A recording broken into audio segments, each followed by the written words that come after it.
Hey guys, iKailaKai here, and I went to a flagship tournament. Now, there aren't very many flagship tournaments in Japan, so getting into any and then performing in them is a little bit difficult, but I had my one in every 2 months chance today, and unfortunately, though I didn't win, I was able to go 4-1 and pick up Yamato. So I thought I'd go over this deck, the deck that I brought to my flagship battle, my thoughts on it, what I would change for the future, and how my matchups went. The structure of this video will be to first look at the deck list itself, talk about some weird cards that you might not have seen in my last video. Then I'm going to go over each matchup that I had and talk about where I might have made mistakes, where the opponent made mistakes, and what was the deciding factor. And lastly, we'll check the deck list one more time to talk about where I'll improve the deck for the upcoming meta in Japan. If you guys are interested in this, make sure to like and subscribe if you haven't already, and I'll see you guys in the video.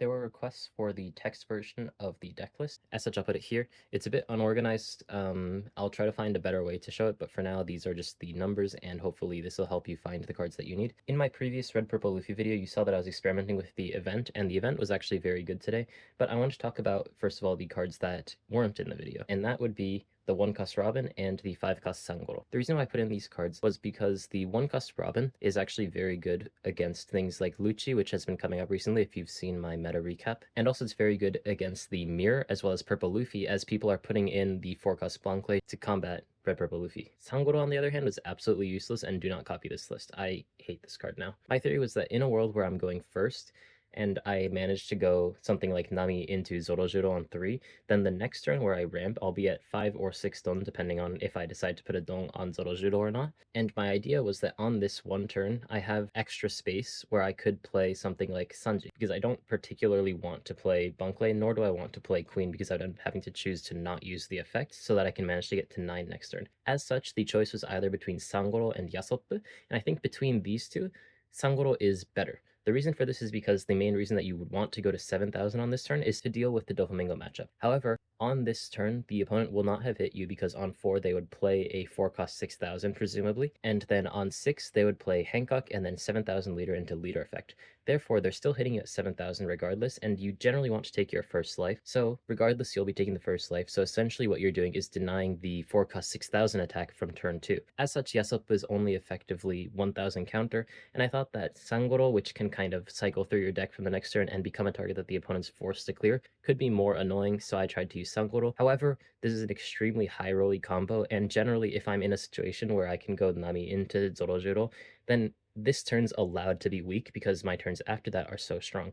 As such, I'm going to change this, and I'll talk about at the end of the video what I would change it to. So then I'm going to talk about these matchups not necessarily by saying I fought against Bonney and then won. I think that's boring, so I want to talk about some key moments that made the difference in me either winning or losing my game. Now, this is the first scenario where I went against Bonney. Bonney's actually an extremely difficult matchup. It's probably the first time that I've ever beat Bonney before, and these were a couple of the key moments that I have. I can't say for sure if this is the correct way to play against Bonney, but it is how I played it. Now, I was second. On 4, I played Bunkley to ramp 1, but unfortunately on 7, I didn't have 7-cost Kid, so I was forced to play Queen. The opponent responded after I hit with locking Bunkley and then pressuring my life, so therefore I'm at 1. The opponent didn't play anything on 5 and just hit me really hard to put me down to 1, and kind of because they did this, I don't know if this was necessarily because they just didn't have a good card, but because of this, it was very hard for me to hit, because if I were to hit, the opponent has 1 active Dong, and then my Queen would disappear, and then after that, Carrot would be essentially locking Queen for the entire rest of the game if, for example, they start to play blockers as well. As such, I found it very difficult for me to hit, and especially because they're at 4 life, there was really no reason for me to hit. So, of course, because I'm at 8, I used my leader effect and went to 9. And the way that I decided to play out this situation was to just play 9 Luffy active and pass. The reason why I did this is because Bonney nowadays doesn't run things like 9-cost Zoro or things like 8-cost Kid, these more proactive cards, and instead they run things like 9-cost Shanks and 10-cost Doflamingo, which are very reactive. If I were to rest this Luffy, then because they're at 9 next turn, they can immediately 9 Shanks it. So as such, I decided to leave this active and then just hope that they don't have something like 9-cost Zoro in their deck. Now, after a certain point in the game, I did start hitting because I ended up playing 3 Luffys, and I thought that it was good enough for me to start hitting without them getting taken back. As such, this is a bit further into the game. I'm getting close to lethal, and the opponent is also responding with the Shankses that I knew that they had. The situation that I'm in is where my leader is 8,000, but I have 1 Dong up, and I also additionally have about 9 cards in hand.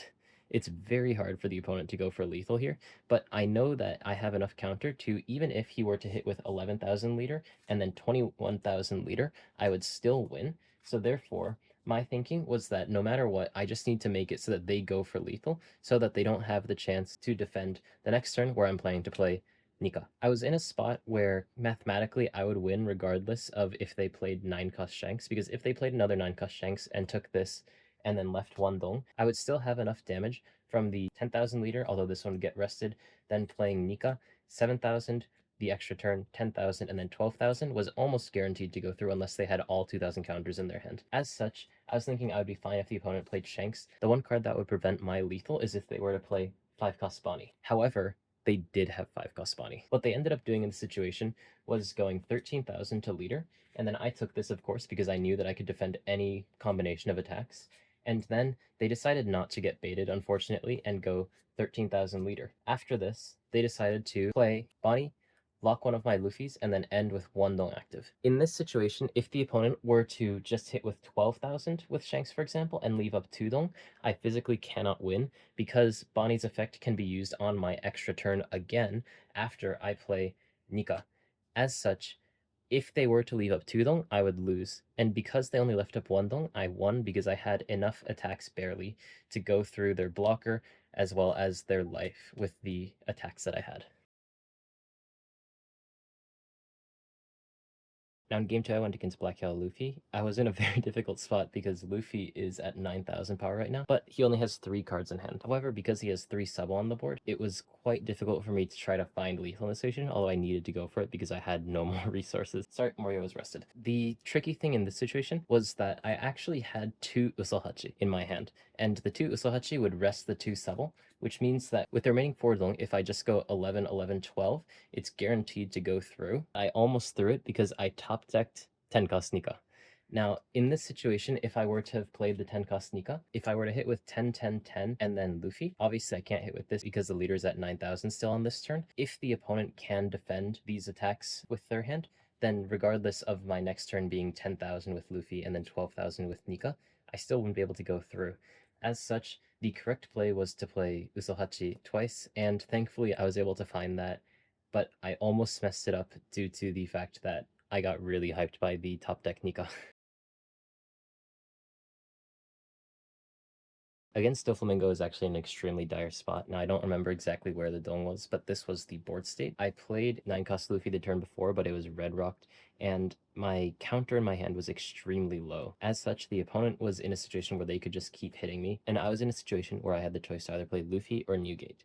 The reason that I chose to play Luffy in this situation was because I had 2 Gum Gum Giants in my hand, and I was thinking that because the opponent's probably going to ignore the Zorojuro, I can probably actually use both to try to refuel my hand's resources. The issue with using 2 Gum Gum Giants, of course, is that you minus 4 Dong, and then while I get my refresh on the next turn and I go up to 8, with my leader effect I can go up to 9. Because I'm only at 9, I can't actually play something like Newgate as well as one Dong active for another Gum Gum Giant.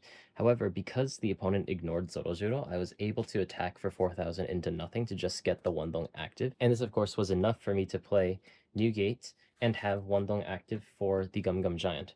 Although I didn't actually have the Gum Gum Giant at this point, the opponent was still feeling rather safe, although of course I hit here and then take his board like this. The opponent was feeling like he was in a spot because I had 8 cards in hand that the attack most likely won't go through, and if he tries to go for it, then he'll probably lose. As such, as the opponent fell for my block, I was able to lock down the board with something like Queen to eventually actually draw my 3rd Gum Gum Giant and secure the game and slowly push back from there. If I was just at 1 higher health, then I wouldn't be in this situation to begin with because no matter how they hit, I can just take one, defend the other, and it'd be very hard to hit. I don't think that this matchup's necessarily too difficult for Red Purple Luffy, but it is a bit scary, especially if I don't have enough counter. Round 4 against Lucci is unfortunately where I ended up losing in this tournament. The issue with this match was that although I got to 8, then ramped to 9, unfortunately I didn't have Luffy in this game, so I was forced to play Newgate on this turn, but the opponent answered this very beautifully, going 5,000 into nothing to -1 cost, Ice Age to -4 cost, so now it's at 3, and then Jack. As such, the Newgates didn't survive. However, I was still in a spot where I would be fine if I just had the 9 cost Luffy, as the Jack was vulnerable because there were no blockers around it. But unfortunately, as I didn't have the Luffy, what I was forced to do instead was to play 7 cost Kid. And of course, as this is only 7 cost, it's very easy to clear for the opponent, especially since Jack survived as they decided to defend it. But it didn't even matter because they did their magical combo with Tempest Kick in the middle to be able to clear Kid without even needing to rest the Jack. The one saving grace was that on the next turn, I was able to finally draw my 9-cost Luffy. And then as I had the 1-cost Robin in my hand, I was able to play 1-cost Robin to KO the Rebecca, and then play 9-cost Luffy to be able to hit the Jack. And the Jacks died, so I still had a chance in the game. However, the opponent was already too far ahead as they played Moria, and then the next turn they played the 9-cost Stussy, and then my Luffy died again, and as such I was never able to make my board, and I lost. The final match against Purple Luffy was finally a matchup that I wanted to hit. I think that Red Purple Luffy as of now beats Purple Luffy, and we were both able to do the moves that we wanted to do, and I simply think that the moves that Red Purple Luffy wants to do are just stronger in comparison to what Purple Luffy wants to do. As such, I'll just talk about how the first couple of turns in this matchup went. As Luffy, I was luckily able to go first. I didn't play anything, nor did my opponent on 2. On 3, I played Zorojuro and passed. The opponent answered with his leader ability, giving him 5 tone, into hitting with 6,000 into leader, and then into playing Zorojuro. On the 5-tone turn, I hit with Zorojuro at 5,000 to get 1 tone active, and then hit with my Luffy. And then because I have 5 tone, played Queen with no effect, of course, because I want to be at 9 next turn. On this next turn, Luffy decides to use his leader effect. I don't know if this is correct, but he gets it so that he has 8 dong total, so he can hit with 6,000 with Zorojuro, 6,000 with Luffy, and then have 7 dong left to be able to play Luffy Taro to play Sangoro.